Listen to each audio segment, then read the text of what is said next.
Principales aplicaciones clínicas son, en la oncología tenemos en el cáncer de tiroides con el radioisótopo yodo 131, tumores de la cresta neural realizados con metayodo bencilguanidina, tumores neuroendocrinos con octreotide, los linfomas con galio 67, en melanoma, mama y tumores de cabeza y cuello mediante ganglio centinela, y en las metástasis óseas que se realiza con tecnesio marcado con metilendifosfonato. Las no oncológicas son en el adenoma paratiroideo, que se hace con MIBI marcado con tecnesio, en las infecciones, ya sea que se utilice galio, leucocitos marcados o ciprofloxacina, y en la patología ósea benigna, también con metilendifosfonato marcado con tecnesio.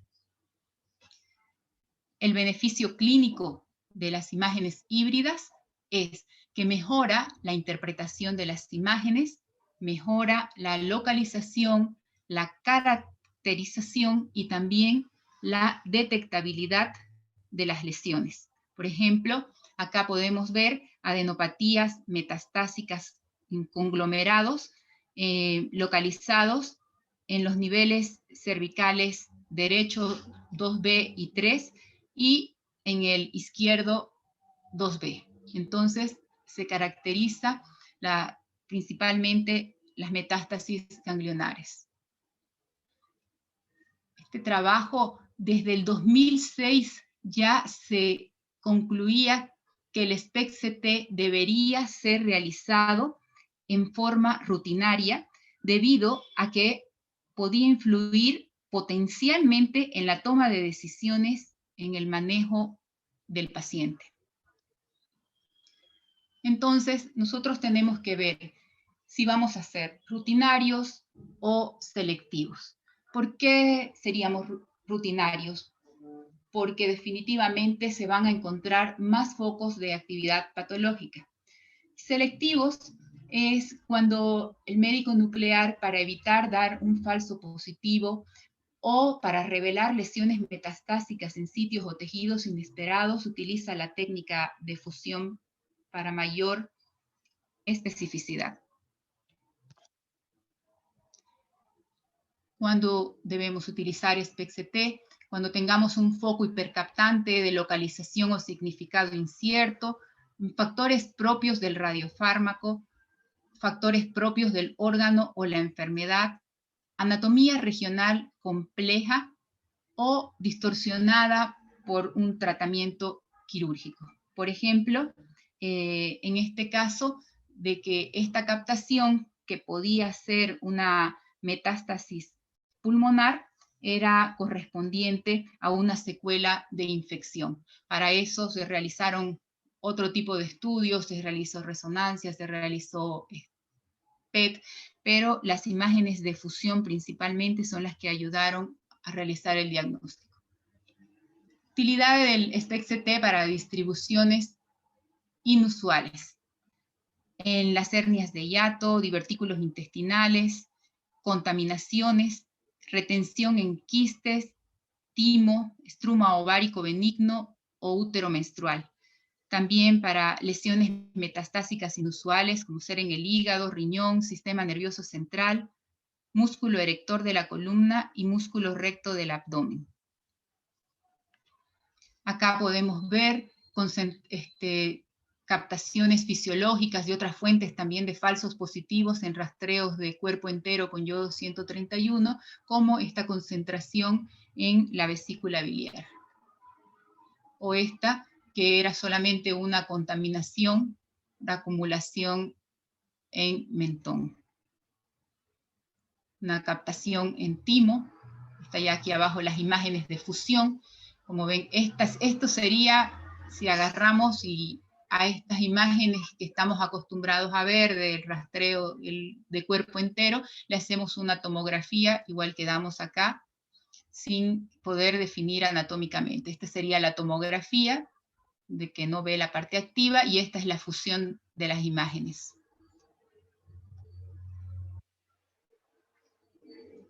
La utilidad del SPECT-CT de radioyodo post-terapia.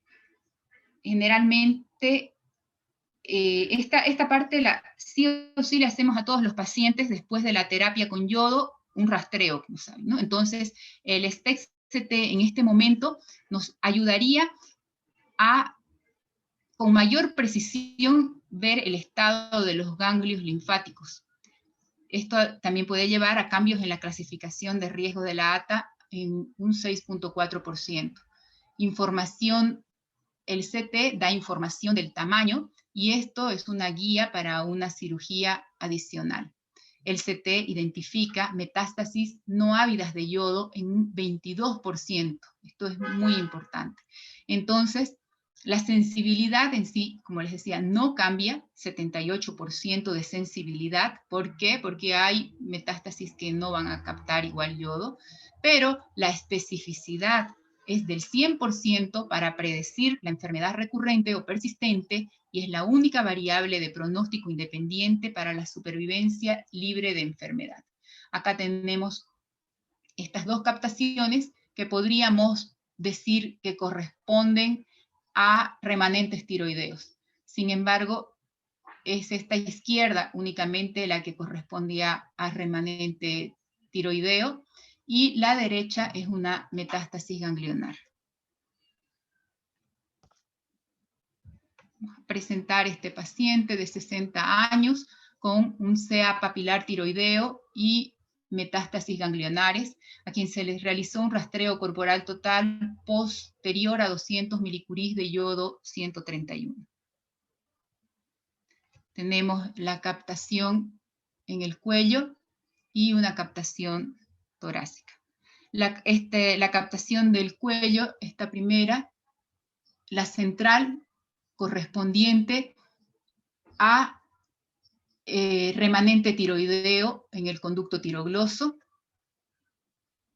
La segunda es una adenopatía hipercaptante laterocervical derecha. Acá la pueden ver. Y acá abajo tenemos esta tercera, que es una adenopatía hipercaptante en territorio prevascular.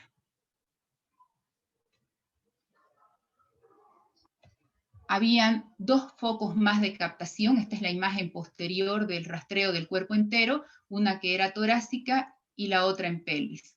La torácica correspondía a metástasis ósea en una vértebra dorsal, la apófisis espinosa.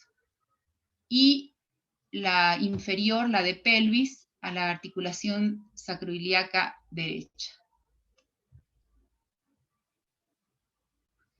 Este otro caso, paciente de 72 años, con una tiroidectomía por nódulo en el lóbulo derecho, la anatomía patológica, CA papilar esclerosante con angioinvasión e invasión de músculo estriado, bordes quirúrgicos libres, un centellograma de tiroides que vio un remanente izquierdo de 2 centímetros cuadrados, y el rastreo corporal total posterior a una dosis terapéutica de 150 milicuris de yodo 131, en el que podemos ver estas captaciones.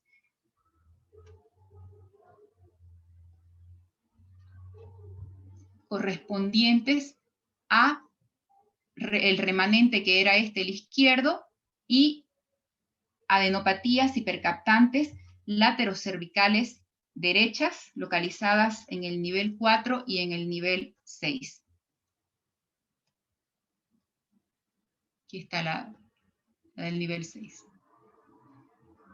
Este es un control, un barrido corporal total o perfilocentellográfico a los 10 meses, ya con la tiroglobulina de 0.2 y antitiroglobulina negativo, o de 20 o menor de 20. Me pidieron que hable que realice un protocolo de tratamiento. Pienso que el protocolo tendríamos que realizarlo juntos endocrinólogos y médicos nucleares, y hay cosas que ustedes piden de rutina cuando están evaluando a un paciente en el momento postoperatorio, y nosotros también tenemos cosas que pedimos de manera rutinaria, desde la dieta, pasando por pedimos también las hormonas, y hay algo que quisiera que se quede como un protocolo, o lo que me parece que es más importante que tengamos, que pueda salir de esta charla de esta noche, sería que se realice a todos los pacientes al menos un centellograma de tiroides con tecnesio 99 para valorar el tamaño del remanente y ajustar la dosis. En la caja, en realidad, realizamos a todos los pacientes la gamografía de tiroides antes de dar la dosis ablativa. Esto permite, además, detectar eventual captación fuera del lecho tiroideo en ciertos casos. A decir verdad, en todos estos años he podido ver solamente este caso de esta paciente que no captó nada en remanente tiroideo, pero sí captaron con el tecnesio estas 2 metástasis ganglionares. Eso nos puede llevar a un cambio de conducta, como saben. Lo primero sería reoperar a la paciente. Lo segundo, que también nos da una información, es que si por algún motivo no se pudiera reoperar, va a beneficiarse del tratamiento con radioyodo, con una dosis de 150 milicuris, aunque probablemente no sea efectiva con una sola y haya que repetir otra en 6 meses más, pero la captación también nos habla de si va a ser efectivo el tratamiento. Entonces es útil el SPECT-CT con tecnesio 99 al momento de realizar esta gamografía con tecnesio. Se debería realizar si la captación, como en este caso, está fuera de la logia tiroidea. La utilidad, vamos a ver ahora de la utilidad del rastreo corporal total preablación. El rastreo corporal total es más sensible que el centellograma de tiroides para detectar compromiso ganglionar e identificar metástasis a distancia. Permite detectar captación fuera del lecho tiroideo, determinando un cambio en la dosis o en la estrategia terapéutica. Imágenes de SPECT-CT se deben realizar también si se detecta captación fuera de la logia tiroidea cuando se dispone de la técnica. Teóricamente no produce atontamiento con dosis de 1 a 3 milicuris de yodo 131. Voy a mostrarles este caso de este paciente con un CA papilar variante de células altas. Hizo un seroma posquirúrgico grande de unos 8 centímetros, es lo que ven acá. Esta es la gamografía con tecnesio. Y lo único que vimos es aquí una pequeña captación en el polo inferior del lóbulo derecho. Nada significativo, estaba el seroma, se informó de que no había restos. Aquí hay un detalle, el paciente tenía una tiroglobulina de 10 nanogramos por decilitro. Entonces, su médica había solicitado un rastreo corporal total preablación. El rastreo corporal total preablación no se realizó en el paciente y este es el rastreo postdosis en el que se puede observar que hay una captación en el lado izquierdo, nivel central, que es correspondiente a una metástasis ganglionar, ya que acá en el centellograma tiroideo no hubo captación de remanente tiroideo, o sea, sin hacerle un SPECT-CT, que sería ya lo indicado aquí, ante la duda, hacer un SPECT-CT, podemos ver que este corresponde a una metástasis ganglionar.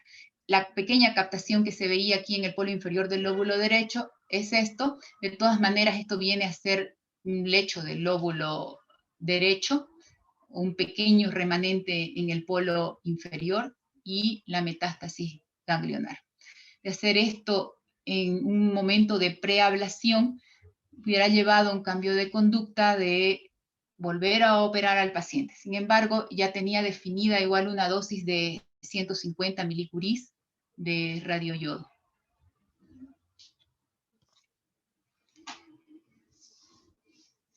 La utilidad del SPECT-CT de radioyodo preterapia ablativa es una herramienta diagnóstica importante, como han podido ver. Nos permite la estadificación y estratificación de riesgo, planificación de la estrategia terapéutica a corto y largo plazo para un plan de tratamiento individualizado.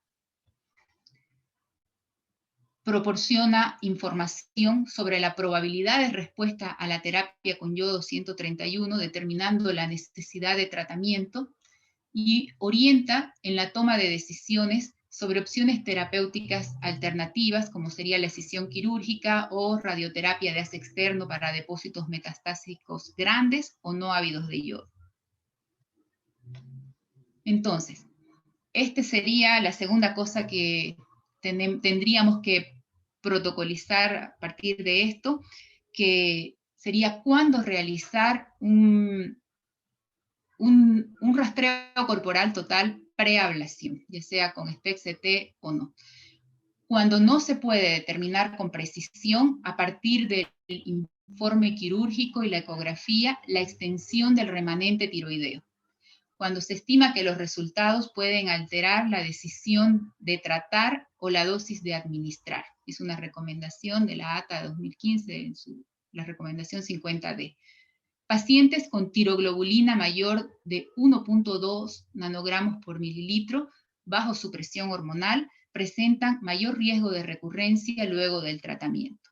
Entonces, cuando existen elementos de mayor riesgo o se sospecha la presencia de metástasis. Y aquí tenemos que las recomendaciones en pacientes con cáncer diferenciado de tiroides de riesgo intermedio y de riesgo alto. Acá tenemos que de rutina se tiene que hacer la tiroglobulina, que vieron cómo nos ayuda también para la toma de decisiones, para pasar de un CT a un rastreo de cuerpo entero con yodo. Y aquí está la recomendación del rastreo de cuerpo entero con yodo diagnóstico. El scan diagnóstico que, como decía, tiene que hacerse con 1 a 3 milicuris y o un ultrasonido deben ser considerados. Es la misma recomendación para los pacientes de alto riesgo. ¿Cuáles son las limitaciones del SPECT-CT? En lesiones pequeñas, las metástasis en ganglios de cuello de tamaño normal se diagnostican con frecuencia, no así las micrometástasis. Las lesiones pequeñas porque tenemos una resolución espacial más o menos de los equipos que es de 8 milímetros, entonces unas lesiones menores no vamos a poder observarlas. Y la otra limitación es la enfermedad no ávida de yodo, que puede estar en un 22 a 30% de los cánceres de tiroides diferenciados, que van a dar falsos negativos. Muchas gracias. No sé si van a hacer ahora las preguntas o después de la exposición de la doctora Mariela.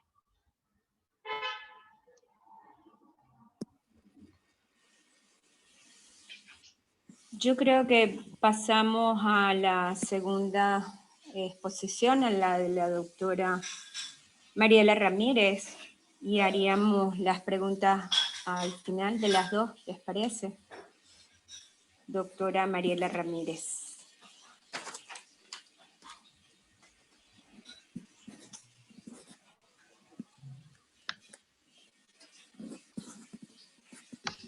Hola. Hola, doctora. La doctora Mariela Ramírez está en el micrófono. Buenas noches a todos. Claro, podemos continuar con mi presentación. Buenas noches. Quería presentarla, doctora, porque no la presenté. La doctora Mariela Ramírez también es médico nuclear y realizó su residencia en medicina nuclear convencional en el Hospital de Clínicas Manuela Quintela, en el Centro de Medicina Nuclear e Imagen Molecular en Uruguay. Además sobre técnicas híbridas SPECT-CT, PET-CT en oncología, cardiología, endocrinología y neurología. Realizó prácticas en ganglios centinelas con imágenes híbridas, PET-CT, SPET-CT. Realizó pasantías preclínica, clínica y procesamiento de imágenes PET-CT en humanos y pequeños animales. Maneja el software y capacidad analítica de los estudios PET dinámicos. Fue médico de planta en medicina hiperbárica y oxigénesis. Realizó pasantías en el servicio de imagenología del Hospital Arcoíris de La Paz. Actualmente se desempeña como jefe del servicio de medicina nuclear de Oncoservice. La doctora Mariela Ramírez Montesinos, como había dicho anteriormente, nos va a hablar esta noche sobre ganglios centinela y cáncer de tiroides. También nos va a hacer una presentación de casos clínicos. Bienvenida, doctora. Muchas gracias por la presentación. Es un placer para mí poder mostrar lo que hacemos en el país actualmente y un poquito de lo que hacíamos en Uruguay también. No sé si estoy habilitada para presentación, ¿cierto? ¿Estoy compartiendo mi pantalla o no? Por favor, ayúdenme.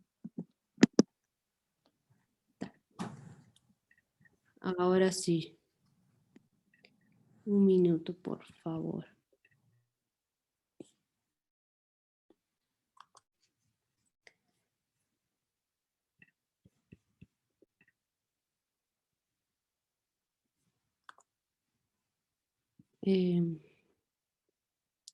Estoy teniendo bien una dificultad acá, pero ya estoy. ¿Se logra ver ahí? Ahora sí, doctora, gracias. Perfecto. Bueno, en realidad yo lo que les voy a mostrar es un par de casos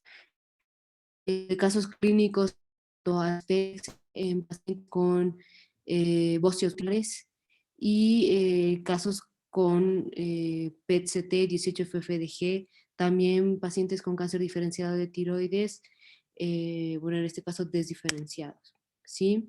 Este es el primer caso de un paciente de 59 años con un bocio multinodular que, como ustedes pueden ver, este es el centellograma, ¿no? Tiroideo. Se puede evidenciar muy pobre captación de un nódulo frío que probablemente tenga expresión plongeant. Normalmente en la medicina nuclear se hace unas marcaciones a nivel de las clavículas para poder definir lo que es la expresión, de la glándula a nivel de la horquilla external o si sobrepasa la horquilla external. Como ustedes pueden ver, este paciente tiene un nódulo hipocaptante de más o menos 55 por 40 milímetros que se extiende más allá de la horquilla external. Es un nódulo frío y obviamente lo envían al paciente para considerar si se le podría dar una dosis de yodo. Este paciente se considera, obviamente, por el nódulo frío que pueda ser evaluado ese nódulo y secundariamente o en realidad lo que nosotros en Uruguay habíamos planteado es la intervención quirúrgica, ¿no? Este es otro caso de una mujer de 56 años con un hipertiroidismo. Como ustedes pueden ver, la glándula aparenta bloqueada. Cualquiera diría, ¿no?, que esta glándula está bloqueada porque obviamente en el centellograma tiroideo no vemos expresión glandular. Lo que pasa es que tenemos una glándula que está funcionando dentro de todo normal. Lo que sí se puede evidenciar en el SPECT-CT es un nódulo hipercaptante a nivel del polo inferior del lóbulo tiroideo izquierdo, compatible con un nódulo hiperfuncionante. Como ustedes pueden ver en el centellograma tiroideo básicamente no se ve, pero en las imágenes fusionadas se puede determinar la expresión, ¿no?, de este nódulo hiperfuncionante y obviamente cambia por completo seguramente lo que el médico tratante estaba pensando. En este caso, el, el tratamiento va a variar, ¿no? En cuanto a la dosis de yodo que se le va a dar. No es lo mismo que nosotros estemos pensando en un bocio difuso, donde podríamos dar tranquilamente 12 a 15 milicurios de yodo 131, a un nódulo hiperfuncionante, donde podríamos dar hasta 30 milicurios de yodo. Nada más estos son los cortes en coronal para mostrarles ese nódulo hiperfuncionante, ¿no? Que no tenía grande expresión en, en el centellograma tiroideo. Esto podría ser frecuente de que en imágenes planares nos podríamos estar perdiendo imágenes de relevancia. ¿Esto por qué? La tomografía puede lograr hacer una corrección de atenuación en las imágenes de medicina nuclear y ayudarnos a determinar lesiones más pequeñas, ¿no? Que pueden escapar a la resolución del centellograma habitual. Puede suceder, obviamente tener la parte estructural nos va a ayudar en demás, ¿no? A la hora de buscar algún tipo de lesiones. Esta es una mujer de 73 años con un hipertiroidismo. Es una glándula, ¿no?, aumentada de tamaño, que presenta múltiples áreas hipercaptantes e hipocaptantes de aproximadamente 10 milímetros de diámetro, los nódulos, diseminadas en todo el parénquima tiroideo. Esto es lo que se ve en el centellograma habitual, ¿no?, cuando nosotros inyectamos el tecnesio. Como ustedes pueden ver, es una glándula grande. Si bien no se ha hecho ese repair anatómico como les nombraba a nivel de las clavículas, se ve que la glándula puede tener una expresión intratorácica. Entonces, esta paciente se le ha realizado el SPECT-CT principalmente con el objetivo de verificar si tiene algún compromiso traqueal, ya que clínicamente tenía un bocio tan grande y la paciente refería, ¿no?, dificultad respiratoria. Entonces, como ustedes pueden ver en las imágenes híbridas, tenemos una gran masa, ¿no? Un gran bocio intratorácico con calcificaciones en su interior, que en realidad se recomienda que sea operada, ¿no? Tiene una desviación, una compresión traqueal que disminuye, ¿no?, el diámetro a 8 milímetros. Entonces, nosotros para tratar, por ejemplo, lesiones muy grandes o bocios muy grandes, tenemos que tener especial cuidado con con el diámetro esofágico, perdón, con el diámetro traqueal, principalmente porque podríamos tener dificultad respiratoria muy grande, porque el yodo 131 puede provocar cierta inflamación glandular después de que lo damos. Entonces se debe administrar corticoides días previos a la administración del yodo 131. Eso por un lado, y por el otro, obviamente estamos enfrente de una glándula tan grande que la reducción del diámetro de esta glándula con el yodo, si estamos pensando darle 25, por ejemplo, milicurios, básicamente no le va a hacer nada, ¿no? Si estaríamos pensando en la reducción de la glándula con yodo, tendríamos que pensar, bueno, hacer un cálculo de dosis primero con tecnesio, pero la dosis claramente no debería ir por debajo de los 50 milicuries, ¿no? Obviamente no es la primera indicación de darle el yodo 131, sino pensar en la parte quirúrgica, ¿no? Ya adentrándonos un poquito en lo que es el el PET-CT, aquí en Bolivia contamos con el primer PET-CT en el centro donde yo estoy trabajando. Es un equipo híbrido, muy parecido a un tomógrafo. El 70% de este equipo está conformado por unos cristales de lutenio que van a adquirir o van a recepcionar la información de los positrones, ¿no? El otro 30% está conformado por un tomógrafo de 16 cortes que nos va a dar la información morfológica de los estudios, ¿no? Está claro que para que nosotros podamos inyectar sustancias radiactivas para adquirir en base a positrones, necesitamos tener un ciclotrón cerca. Si bien puede estar en el mismo centro o por lo menos en la misma ciudad, si no está en la misma ciudad, debería ser un ciclotrón de alta potencia que pueda generarnos mucha sustancia radioactiva para que pueda ser enviado a otro lugar. Nosotros contamos con un ciclotrón, un baby ciclotrón autoblindado, que cada corrida del ciclotrón nos da una dosis para el paciente. La sustancia que nosotros usamos en oncología a nivel de PET-CT es la 18-FFDG. Es la sustancia que se usa en el 90% de los casos. Obviamente ayer el doctor Omar Alonso ya les habló de otro tipo de sustancias radiactivas, como seguramente el galio dotatate, el dotanoc, etc. Entonces, básicamente lo que se hace es inyectar una sustancia radiactiva, que es la 18-FFDG, por vía intravenosa. Es básicamente el mismo procedimiento, muy parecido a la inyección de tecnesio, por ejemplo, cuando tenemos melanoma tiroidea. Esta sustancia radiactiva se biodistribuye en aproximadamente 45 minutos a una hora, que es el periodo de reposo del paciente, y la glucosa marcada, que es la FDG, va a tener la bondad de introducirse a la célula gracias a una enzima que se llama exoquinasa.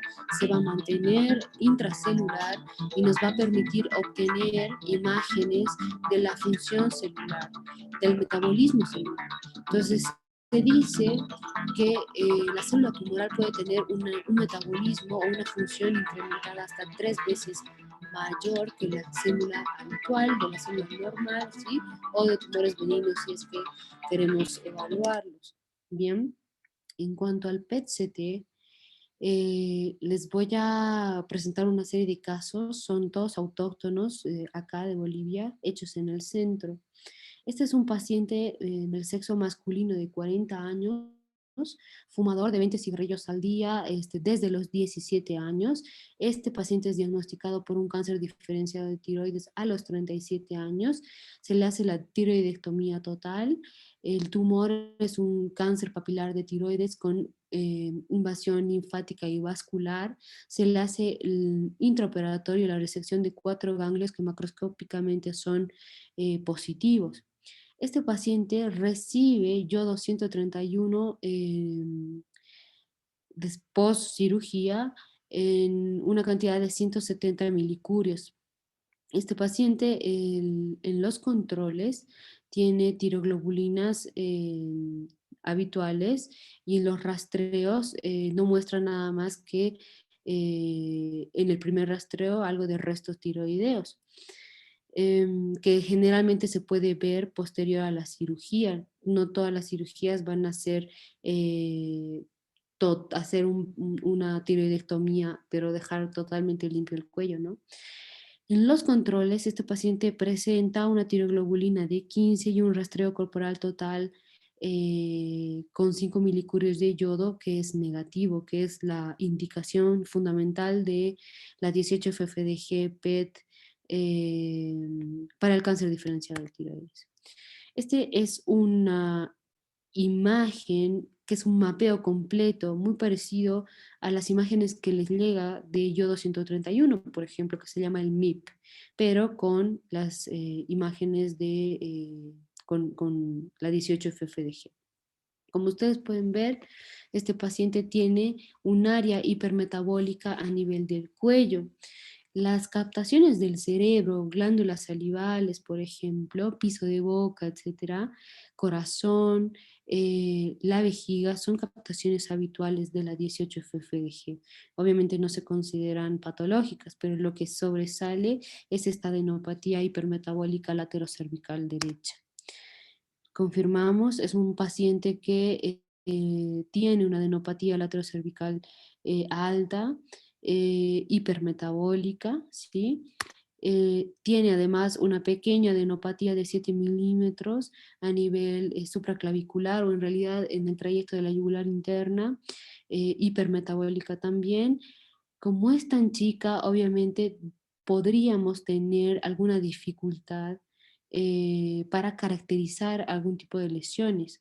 Al igual que el rastreo con yodo, por ejemplo, o el tecnecio en algunas situaciones, la 18-FFDG, los estudios PET tienen un rango de resolución.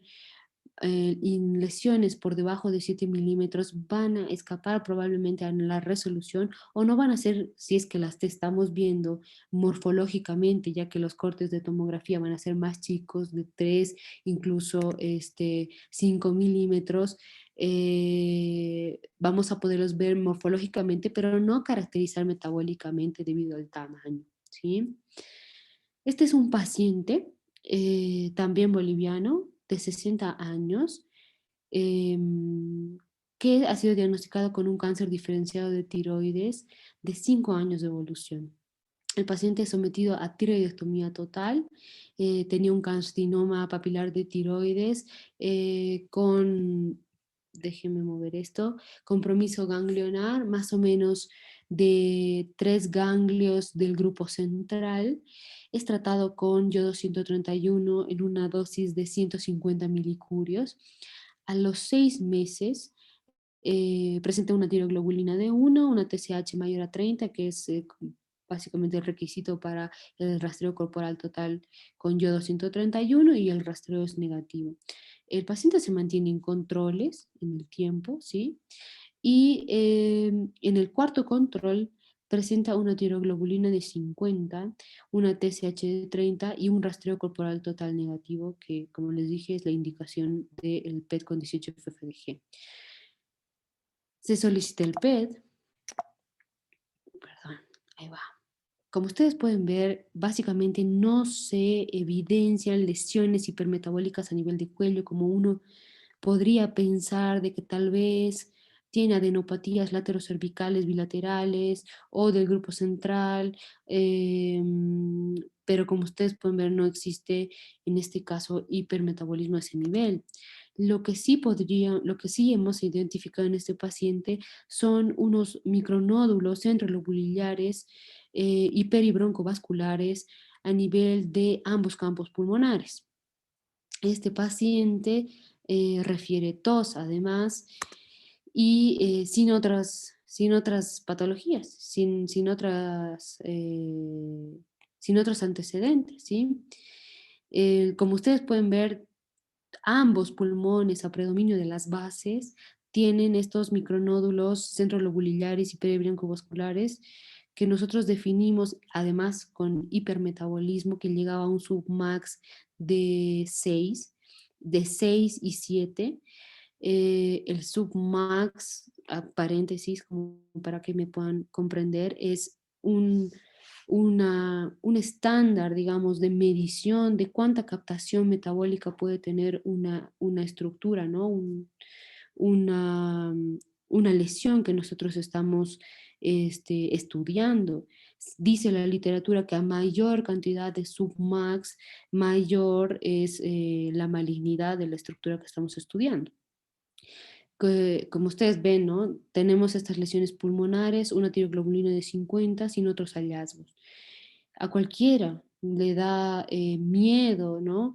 Sellar este tipo de lesiones como una linfangitis carcinomatosa secundaria a su carcinoma diferenciado o en este caso desdiferenciado de tiroides.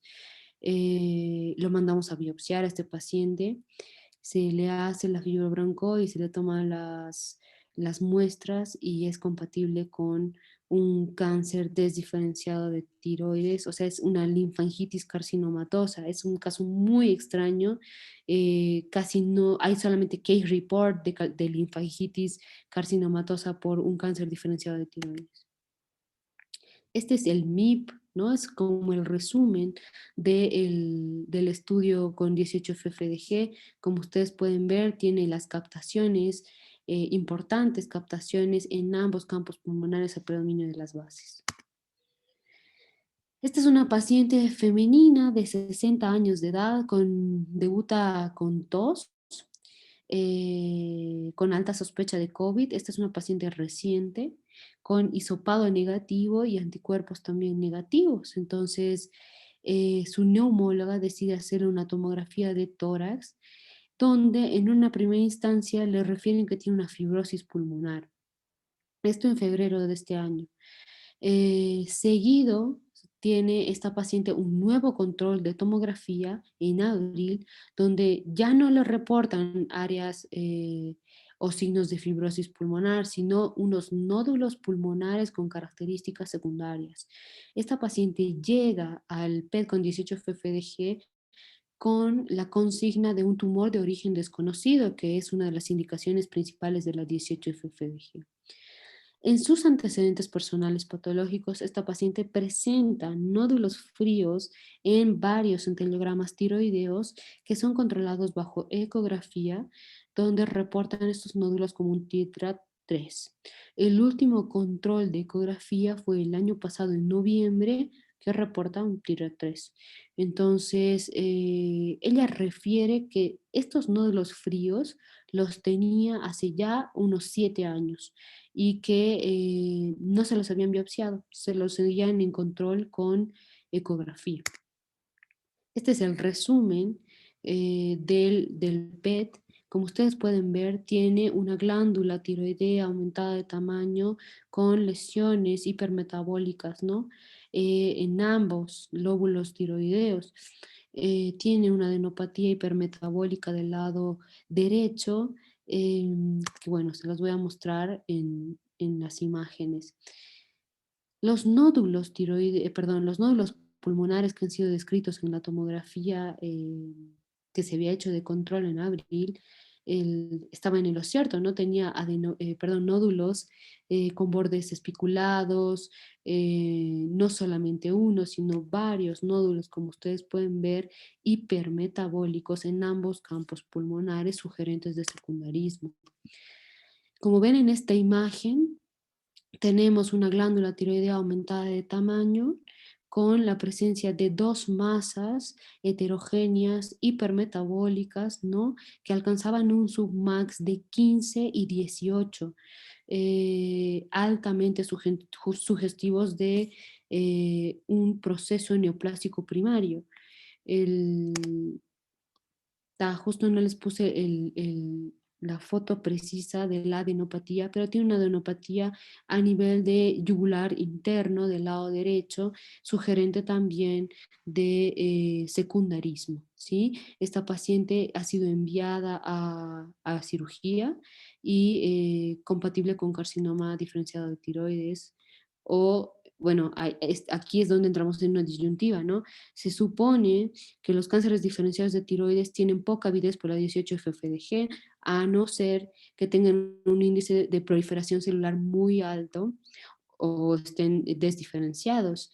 Entonces, pero puede pasar que pacientes que no tienen captación, por ejemplo, de yodo 131 y tampoco tienen captación de 18-FFG, que es la contraposición, y esto nos ha pasado por la heterogeneidad tumoral que puede existir. ¿Sí? En cuanto a ganglio centinela, nosotros en medicina nuclear, el ganglio centinela ha tenido un debut muy importante en cuanto al cáncer de mama y al melanoma.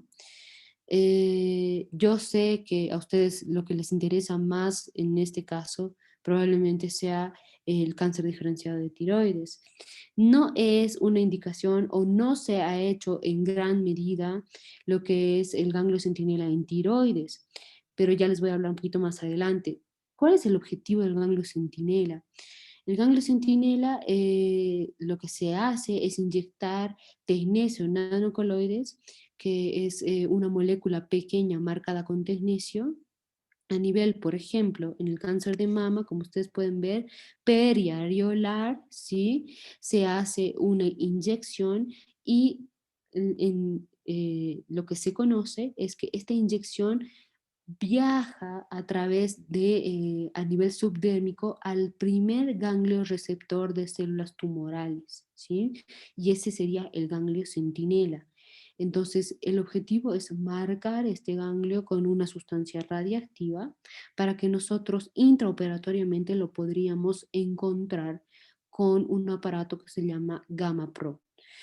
En cuanto al melanoma, por ejemplo, lo que se hace son 4 inyecciones, no solamente una, a nivel de la cicatriz post tumorectomía y se hace imágenes, ¿sí?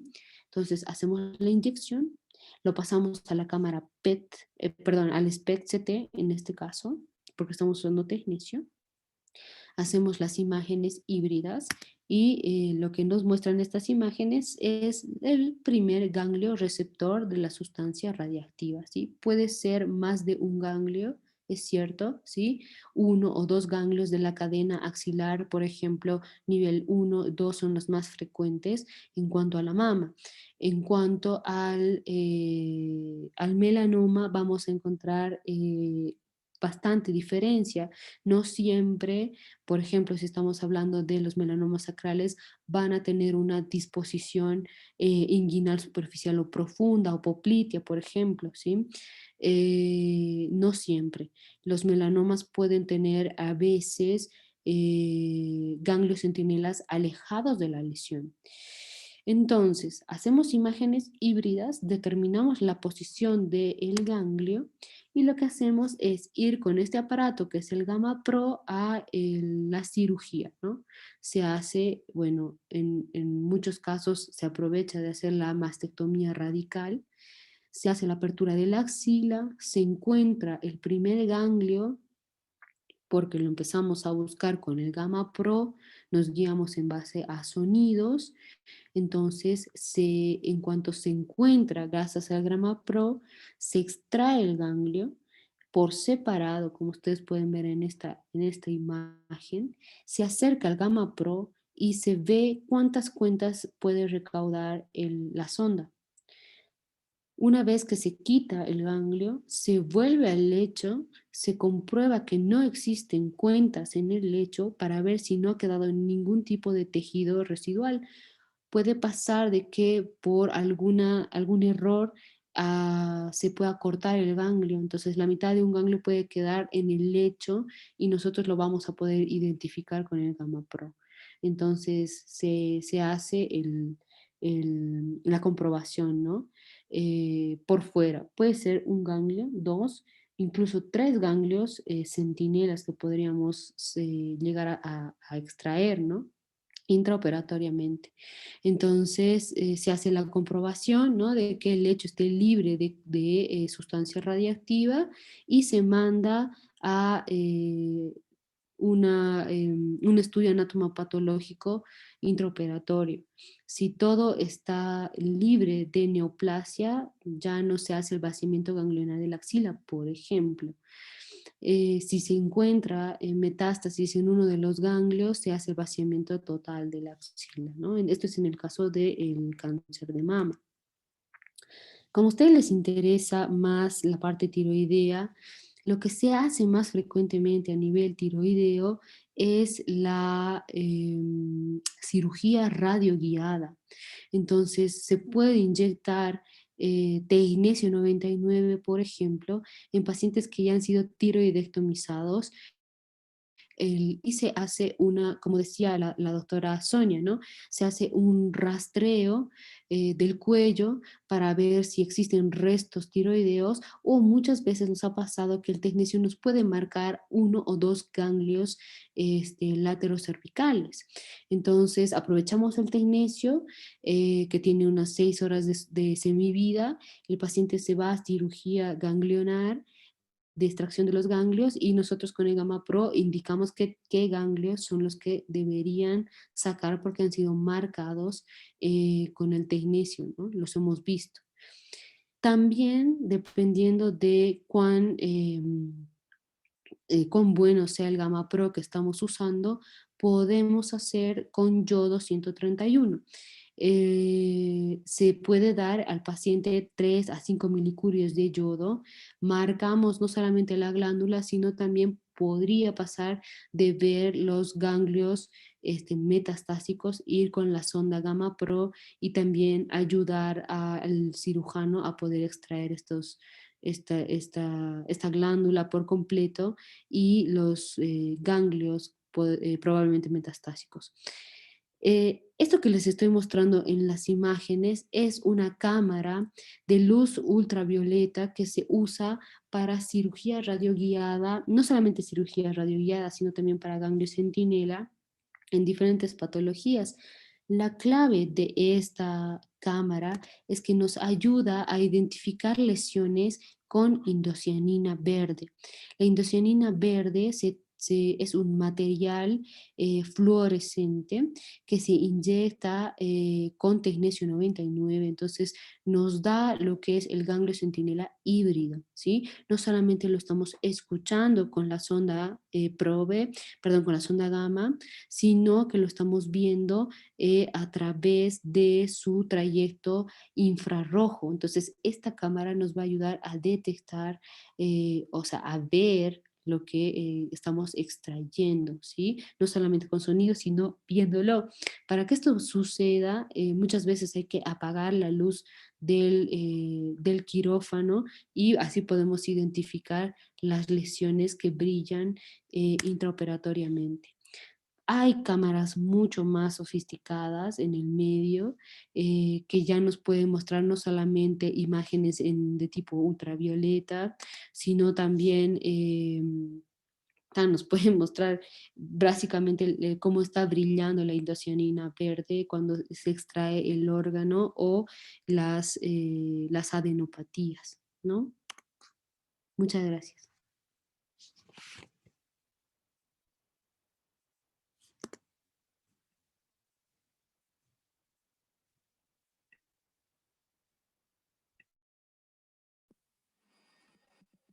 Excelente la exposición, ambas exposiciones. Iniciamos la sesión de preguntas y respuestas. Quiero felicitar a la doctora Sonia Miranda y a la doctora Mariela Ramírez por sus excelentes exposiciones. Realmente han sido de gran ayuda para nosotros porque nos han dado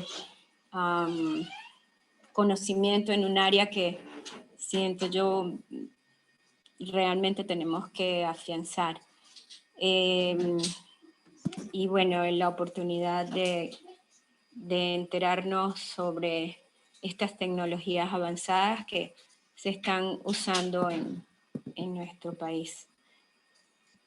¿Tenemos algunas preguntas de los participantes? No estoy viendo realmente aquí.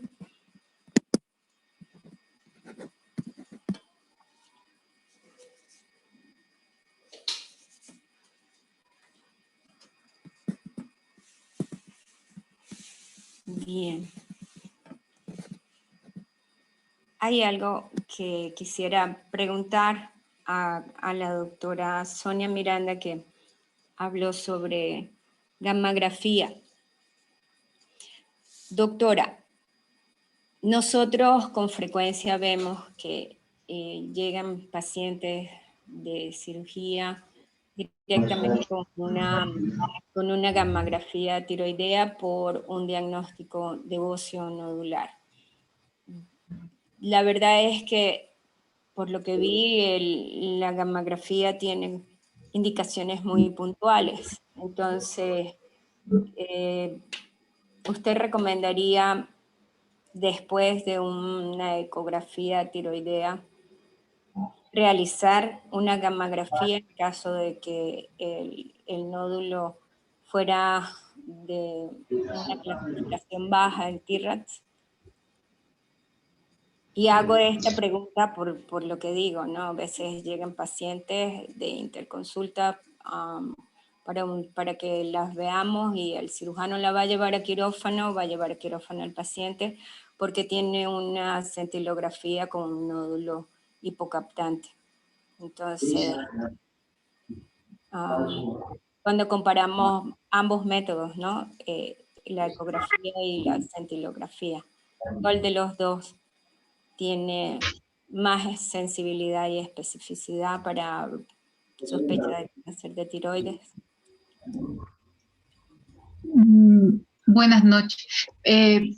Doctora, cada vez se ha reducido más la indicación de la gammagrafía de tiroides en el estudio del nódulo tiroideo.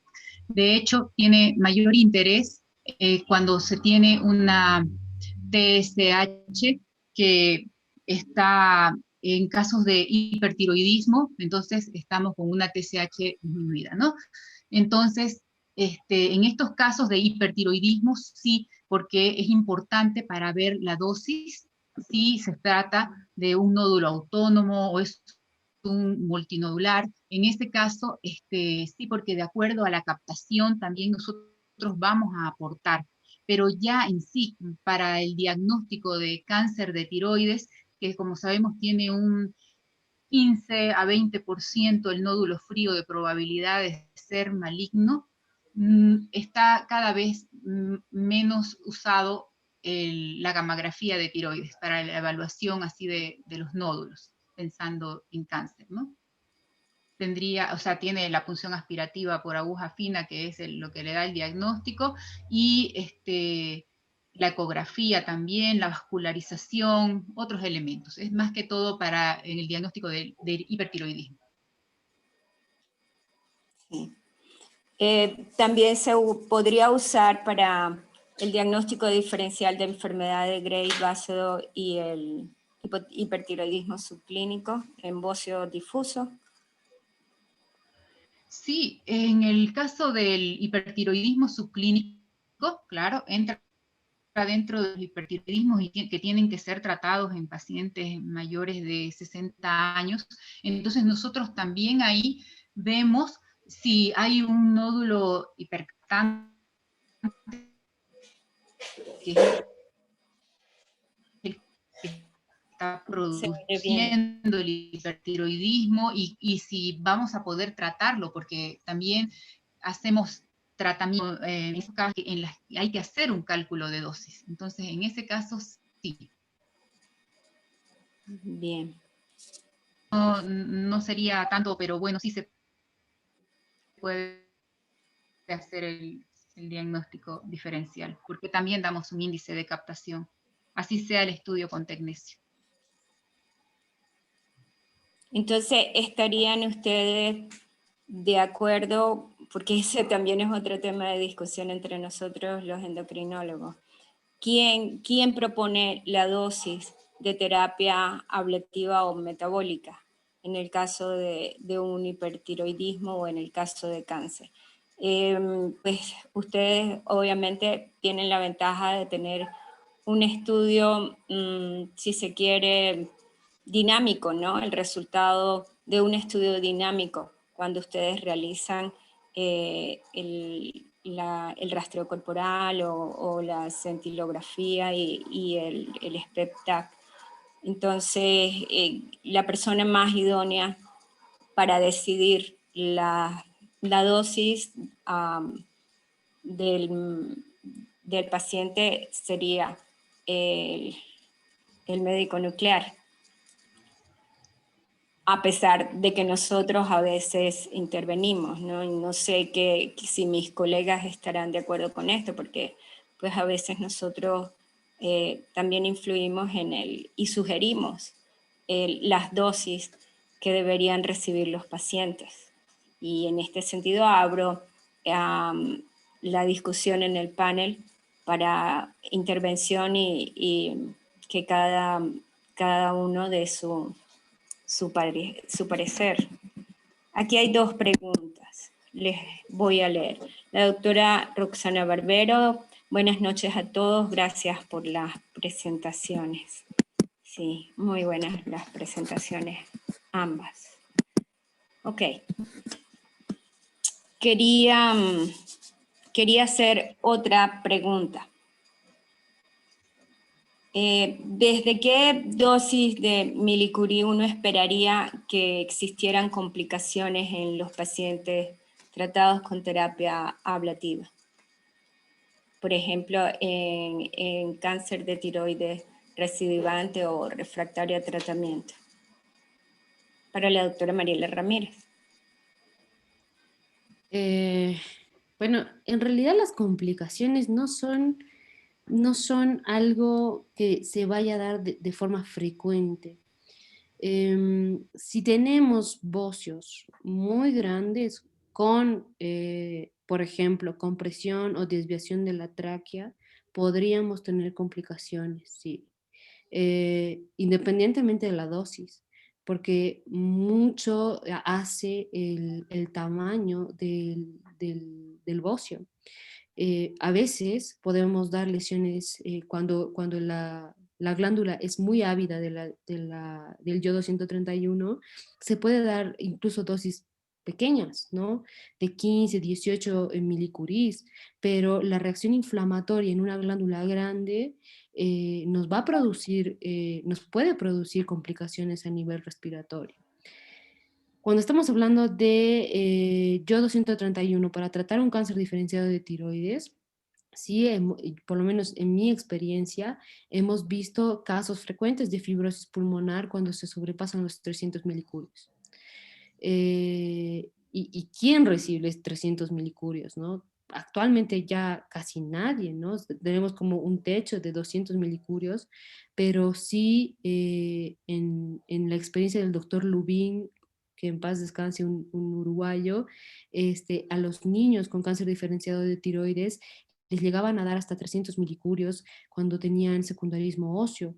Entonces, y en ellos sí se ha demostrado que, o sea, sí se ha visto la fibrosis pulmonar y se debería en realidad cuando estamos pensando dar dosis altas que sobrepasan los 200 a veces milicurios, pedir una espirometría, ¿no? Porque sí se puede afectar la función pulmonar y no es menor la alteración que pueda tener. Ok, gracias. La indocianina verde más el tecnesio 99 ha sido usada aquí en Bolivia según su experiencia personal. Usted ha asistido a cirugías guiadas para ganglio centinela en cáncer de tiroides. Doctora. Aquí en Bolivia no. Le soy sincera, no es un... Lo que pasa es que es costoso la indocianina verde, marcarla con tecnesio. He asistido a cirugías en Uruguay. Se ha puesto muy de moda en Uruguay, no solamente para tiroides, sino en melanomas, porque como les decía, ¿no? Los ganglios centinelas en el melanoma van a tener una expresión más errática que el mama, por ejemplo.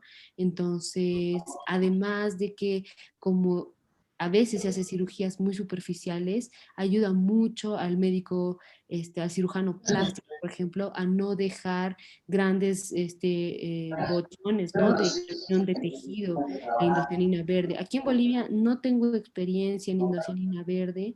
De hecho, aquí en Bolivia se tiene muy poca experiencia en lo que es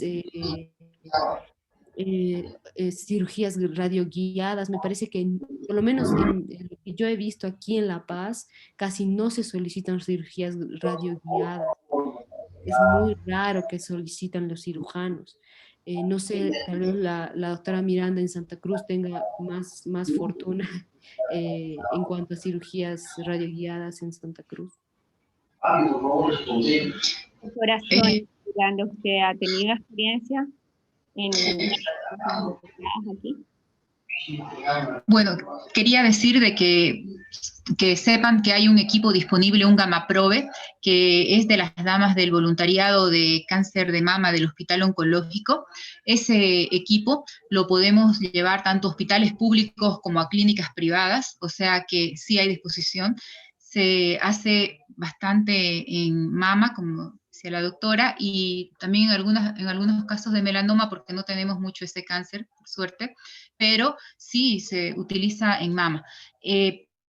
Podemos hacer en algunos casos en tiroides también, podríamos utilizarlo por si es que lo necesito, por si es que desean hacerlo, hablar con cirujanos y en algún caso especial poder hacerlo, hay equipo disponible, hay material, hay todo. Ok. Bien, la doctora Roxana Barbero comenta, en el tema de discusión de qué dosis dar en los casos de hipertiroidismo, cuando se realizaba la especialidad en el Hospital de Clínicas de Sao Paulo, se hizo un estudio amplio con pacientes de hipertiroidismo y se llegó a la conclusión que en los casos de hipertiroidismo la dosis media para dar era de 20 milicurí. Con estas dosis nos aseguramos que el paciente va a un hipotiroidismo, ya que la dosis menor o menores daban recidiva en muchos casos, y otra vez someter al paciente a un cuadro de hipertiroidismo y a otra dosis de yodo 131 no es favorable para el paciente. Y esta ha sido mi conducta en los 25 años de endocrinólogo que llevo. Ya en los casos de bocios grandes con hipertiroidismo, la opción de cirugía sería la primera. Algo que comentar al respecto, en la experiencia de ustedes, en la revisión de la literatura, ¿qué se recomienda en la actualidad? Porque cuando yo me formé también se decía que teníamos que llevar al paciente al hipotiroidismo para asegurarnos que no existiera recidiva. Sin embargo, he leído artículos en la actualidad que se busca la eufunción tiroidea más que la hipofunción tiroidea, y que no necesariamente teníamos que dar o tendremos que dar dosis altas. No sé ustedes si nos pueden actualizar o si seguimos con la conducta o ustedes han cambiado la conducta. Para las dos, ¿qué opinan las dos? Bueno, lo ideal es hacer un cálculo de dosis, ¿no? Personalizado. La idea en todo es hacer un plan de tratamiento individualizado, ya sea en tema de cáncer y también en el hipertiroidismo. Tenemos que hacer, para nosotros nos ponen una dosis y es solamente una dosis sugerente. Como dice la doctora, una dosis de 20, sí, pero a veces colocan una dosis de 10, todavía envían, y eso hay que ver el tamaño de la glándula con la ecografía, y hay que ver también la captación. Entonces nosotros tenemos que hacer una gamografía de tiroides con un cálculo de dosis para poder decir si esos 10 van a ser suficientes o no, o cuánto más necesita el paciente, con cálculo de dosis. Totalmente de acuerdo con la doctora Sonia. Obviamente, como usted dice, doctora, la tendencia es el eutiroidismo. Podemos tener glándulas que captan muy bien, el cálculo le da dosis no muy altas, y esas son glándulas que van a responder bien a la dosis.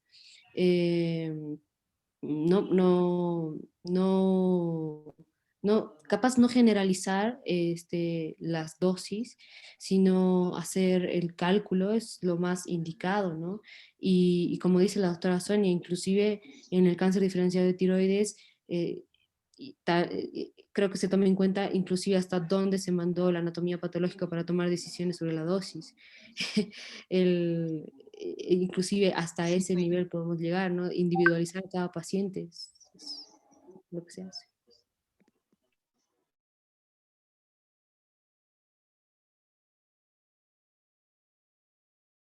No se le escucha, doctora. Está con el micrófono apagado. Ahora sí, que realmente el reporte de anatomía patológica orienta muchísimo la dosis que se va a dar. Pero he visto, por ejemplo, conductas. El otro día compartí un caso con la doctora Sonia Miranda de una paciente que fue diagnosticada y operada en España. Es una paciente ya de la tercera edad. Y bueno, le hicieron tiroidectomía con un carcinoma papilar de tiroides diferenciado, pero la paciente recibió en aquel momento 50 milicurí de radioyodo. Y ella vino a Bolivia con una dosis de 50 microgramos de levotiroxina, no realizó controles postquirúrgicos, tenía que volver a España a los 6 meses para recibir otra dosis, o sea, como que le dieron por partes la dosis. Esa fue la conducta de del médico que la manejó, y la paciente no volvió nunca más a España. Entonces, cuando la vimos nosotras, pues obviamente la paciente ya tenía metástasis hasta ósea, estaba con una fractura patológica de cadera, y en realidad la doctora Miranda la vio, yo solo vi los resultados del estudio, y tenía además metástasis en la calota de cráneo. Por supuesto tenía también fracturas en costillas, y en aquel momento la verdad tuvimos como un jalón de orejas, yo particularmente, confieso, porque le mandé a hacer el rastreo corporal con radioyodo, y el error fue hacerlo con radioyodo y no con tecnesio, justo porque el radioyodo me iba a impedir más tarde una terapia ablativa.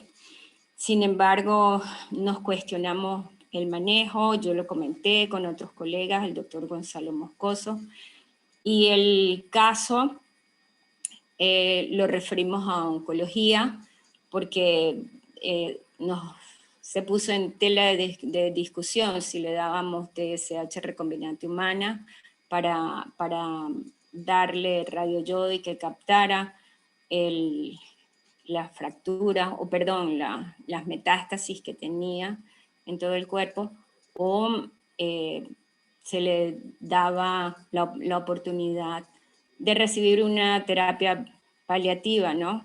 Y entonces la decisión fue referirla a oncología para que se le hiciera la terapia ablativa con inhibidores de la tirosina quinasa.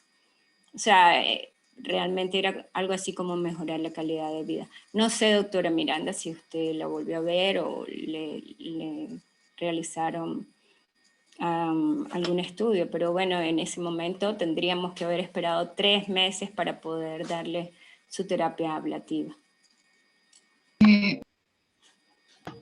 El problema fue que se le hizo una tomografía con contraste iodado. Entonces, aparte, el otro problema en realidad dos tomografías con contraste iodado, y el otro problema era, ¿no?, que la TSH no subía, estaba suprimida, entonces como que estaba el tema de hacerle con una TSH recombinante. Pero el problema es ese de hacer las tomografías con contraste iodado nos perjudica grandemente, entonces ya no se podía hacer en un tiempo mínimo de un mes, o por lo menos un mes, o algunos dicen que hasta 6 meses después recién sería ideal, después de una tomografía con contraste. Eso es lo que les recomendamos, ¿no? Que no se realicen en los pacientes que se están preparando para tratamiento con radioyodo. Sí, no usar, sino tecnesio 99. Hay otra pregunta de la doctora Laura Mazzucato. ¿Recomiendan la dieta baja en yodo antes del tratamiento con dosis de yodo 131, bien sea terapia ablativa o metabólica? ¿Cuántos días antes se debe realizar? Doctora Mariela.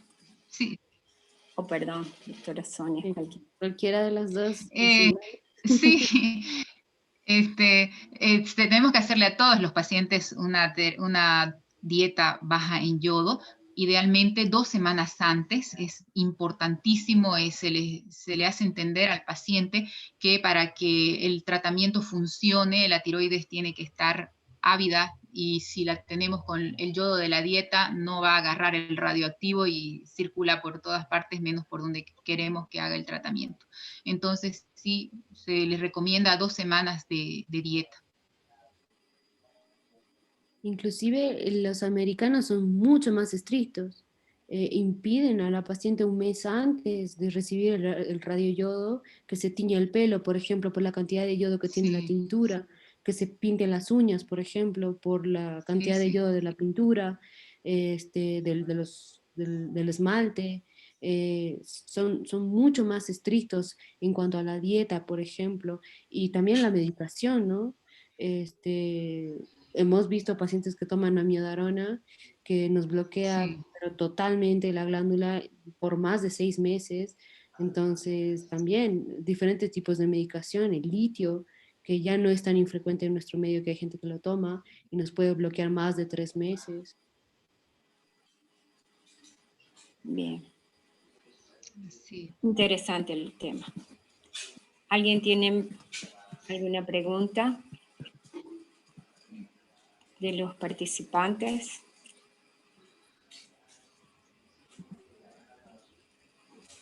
Doctora Lucía Ligerón, ¿quiere agregar algo? No se oye. Ok. Ahora sí. Sí, no, agradecerles a Sonia y a la doctora Mariela por sus disertaciones y por todas las respuestas que han dado. Realmente nos colaboran muchísimo. La tengo a Sonia muy, muy al lado nuestro, así que nos vemos permanentemente y discutimos bastante muchos casos que son bastante difíciles. Y en esta última época, quizás con el tema de la pandemia, se nos han juntado los cánceres más difíciles o las cosas están viniendo más difíciles de lo que antes solíamos ver, entonces nos están haciendo trabajar un poco más. Así que, bueno, agradecerles. No sé si tenemos más preguntas.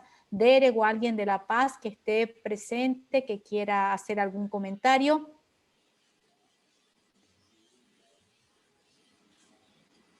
No sé quiénes, no puedo ver quiénes están, así que no sé quiénes están. El doctor,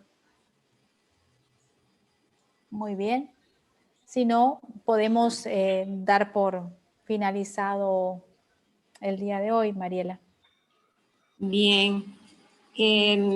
Invitarlos para el próximo mes, que hablaremos en el cuarto coloquio de Endos to Endos sobre diabetes. Va a ser coordinado por la doctora Marilyn Camacho y oportunamente se les enviará la información con el link que vamos a usar. Realmente felicitar al panel de expositores que hemos tenido en este coloquio número 3 de medicina nuclear, agradecidos todos por la presencia y honrados además por ustedes, por la presencia de ustedes, por el conocimiento que han compartido con nosotros, por las experiencias que han sido muy útiles en nuestra formación. Y bueno, invitarlos para cualquier otro momento, esperar su apoyo y colaboración siempre en el ejercicio profesional.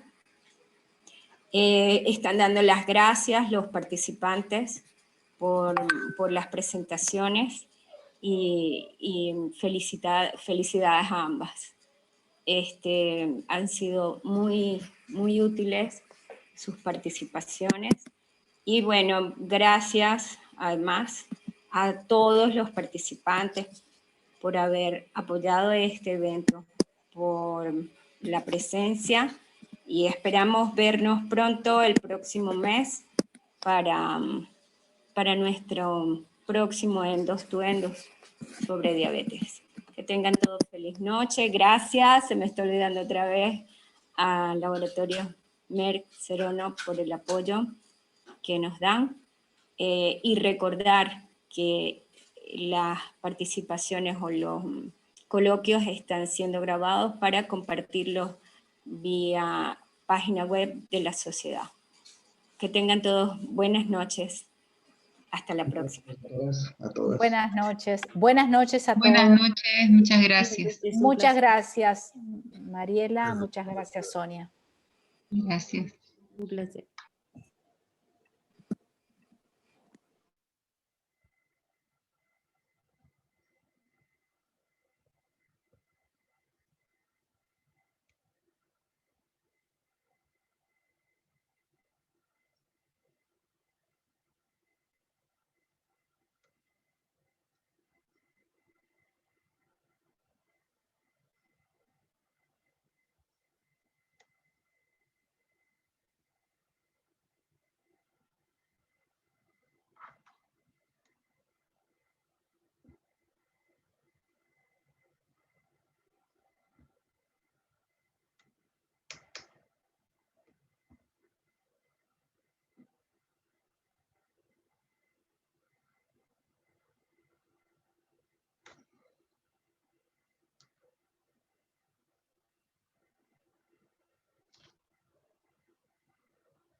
¿Listo?